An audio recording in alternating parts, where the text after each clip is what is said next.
Diretso naman kami dito sa may bakanting lote. At dito nga mga guys, dito ko na din lulutuin yung ulo ng baboy. Ang bilis nga ng pinapaayos namin dito. Kasi parang kailan lang bakanting lote lang yung dito. At ngayon nga meron na siyang bakod. Sila pala yung sinasabi ko kanina mga guys, na makakasama natin nakakain ng ulo ng lechon ng baboy. Pero mamaya na tayo manood sa mga ginagawa nila. Unahin na nga muna natin yung pangsasangkap. Madali lang din pala yung gagawin natin ngayon mga guys. I-inject ko lang din pala sa loob yung seasoning. At yung lang din talaga yung sangkap niya. At yung balat naman, pinahiran ko lang din ng toyo. May toyo din kasi tong baboy. Kaya kailangan din natin lagyan ulit ng toyo. Chot!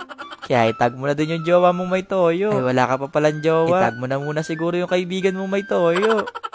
Buti na nga lang din pala may mga kasama ako dito. Kasi sila na rin tumulong sa akin para makagawa ng parang lechonan. At na maayos na nga nila. Nag-umpisa na rin kami magpaliyab ng apoy. Shari route ko na din pala si Boss Nixon. Sobrang sipag sa trabaho. Siya na din naganap ng kahoy. Kasi panigurado daw kulang yung nabili kong uling. At siya na din talaga nagpaliyab. Habang ako naman, andito ako sa taas ng puno, paupo-upo lang.